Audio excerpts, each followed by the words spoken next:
कक्षा 7वीं इतिहास के विषय में हम आज देखने वाले हैं धार्मिक सौहार्द में मीराबाई। अगले वीडियो में हम आज अभी देख रहे हैं कि मीराबाई, संत मीराबाई। पेज नंबर 11 निकालो और लास्ट का पैराग्राफ देखो। संत मीराबाई ने कृष्ण भक्ति की महिमा प्रतिपादित की। वे मेवाड़ के राजवंश से संबंधित थी। राजवंश के सभी सुखों का त्याग कर वे कृष्ण भक्ति में तल्लीन हो गई। उन्होंने गुजराती और राजस्थानी भाषाओं में भक्ति पदों की रचना की। उनके भक्ति गीत भक्ति, सहिष्णुता और मानवता का संदेश देते हैं। संत रोहिदास एक महान संत थे। अब ये देखो, यहाँ तक आपने देखना है मीराबाई। तो मीराबाई कौन थी? मीराबाई, आप लोगों को सबको मालूम है कि मीराबाई कौन थी। मीराबाई एक संत थी और उन्होंने किसकी भक्ति की थी? कृष्ण की भक्ति की थी। कृष्ण के भक्ति में वो तल्लीन हो जाती थी। उनको कुछ भी याद नहीं रहता था। वो राजवंश से थी। मेवाड़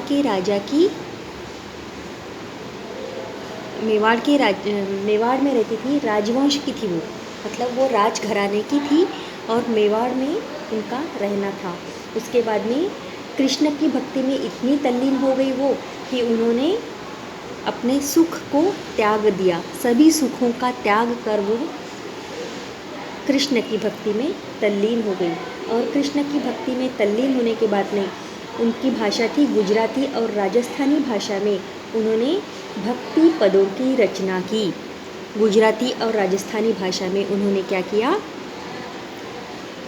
कृष्ण की भक्ति की रचना की। कृष्ण के गीत लिखे, कृष्ण के भजन उन्होंने राजस्थानी भाषा और गुजराती भाषा में लिखे।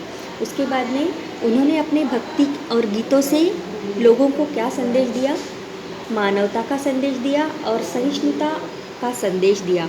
उन्होंने अपने भक्ति से, अपने भजनों से, अपने लिखे हुए पदों से मानवता का संदेश दिया, सहिष्णुता का संदेश दिया। बहुत अच्छे संत मीराबाई।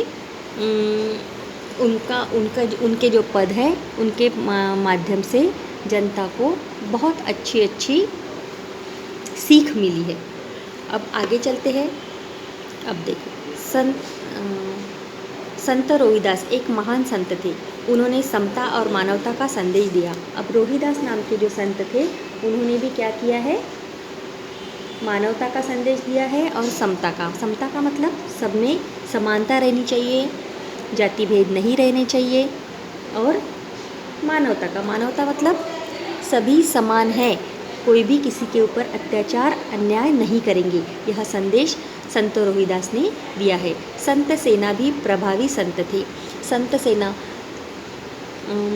ये संतों के नाम हैं, तो ये भी प्रभावी संत थे। हिंदी साहित्य के महाकवि सूरदास ने सूरसागर काव्य की रचना की।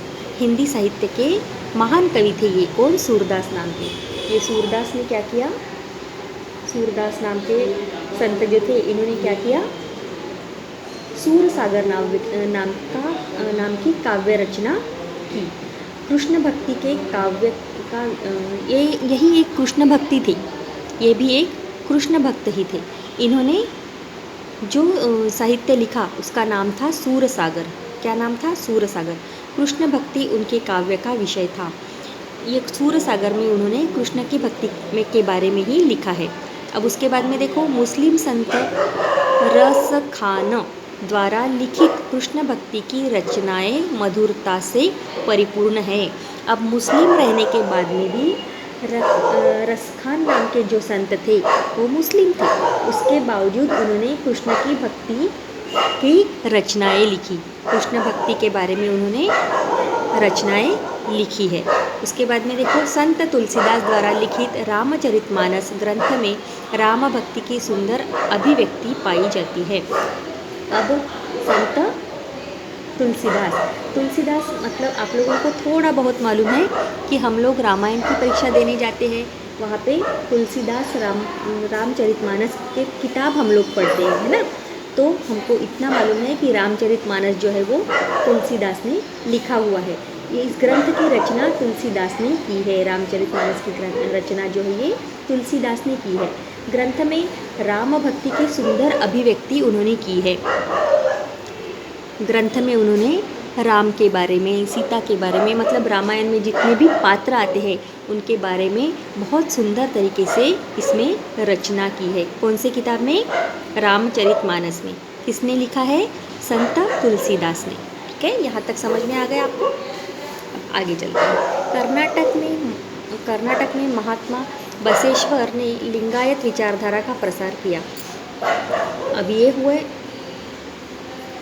इधर, और अभी कर्नाटक की बात देखते हैं। कर्नाटक में बसवेश्वर नाम के संत हो चुके थे। कौन से? बसवेश्वर नाम के। उन्होंने क्या किया? बसवेश्वर नाम के संत ने लिंगायत विचारधारा का प्रसार किया। उन्होंने जाति भेद का विरोध किया और श्रम प्रतिष्ठा का महत्व समझाया। बसवेश्वर ने क्या किया? जाति भेद जो है वो उसको विरोध किया, नष्ट करने के लिए अपने पदों से, अपने भक्ति से, अपने मार्ग से, अपने कार्य से और अपने बताए हुए ऐसे इतने अच्छे संदेश लोगों तक पहुंचाए कि लोग जाति भेद को स्वीकार करने लगे थे। जाति भेद नहीं कर रहे थे।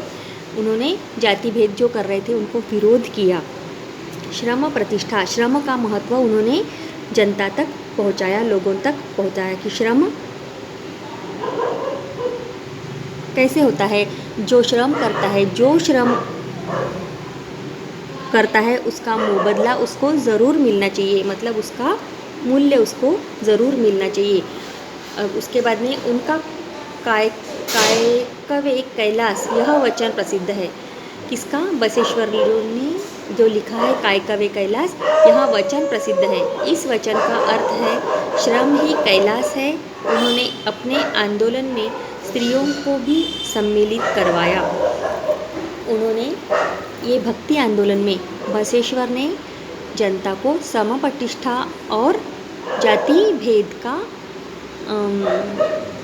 विरोध किया और जनता को समझाया। और अपने साथ में उन्होंने स्त्रियों को भी लिया था, मतलब महिलाओं को भी उन्होंने शामिल किया था अपने इस भक्ति आंदोलन में। अनुभव मंडप सभागृह में धर्म से संबंधित विचार विमर्श गोष्ठियाँ होती थी। इनमें सभी जातियों के स्त्री पुरुष सहभागी होने लगे। उन्होंने अपनी सीख लोकभाषा कन्नड़ में वचन साहित्य के माध्यम से दी।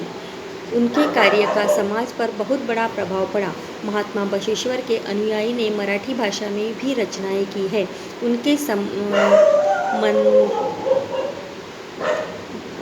उनमें मनमथमानी का लिखा परम रहस्य ग्रंथ प्रसिद्ध है। कर्नाटक में पंप पुरंपप, पुरंदरदास आदि महान संत हुए। उन्होंने कन्नड़ भाषा में असंख्य भक्ति पदों की रचना की। बसवेश्वर ने अपने साथ में महिलाओं को भी लिया था और उन्होंने कन्नड़ भाषा में साहित्य लिखे और जो कन्नड़ भाषा में साहित्य लिखे उसका लोगों पर बहुत बड़ा प्रभाव पड़ा। लोग उसको समझने लगे। अब देखो फिर से मैं आपको बताती हूँ। कर्नाटक में लिंगायत विचारधारा प्रसार, जाति भेद का विरोध, श्रम प्रतिष्ठा का महत्व समझाना, यह कार्य बसवेश्वर ने किया। उसके बाद में इस भक्ति आंदोलन में उन्होंने अपने साथ में स्त्रियों को भी सम्मिलित किया था। उनका कायकवे कैलास वचन प्रसिद्ध है। इसका अर्थ है श्रम ही कैलास है। उनके अनुयायी जो थे उन्होंने मराठी भाषा में भी विविध रचनाएं की है।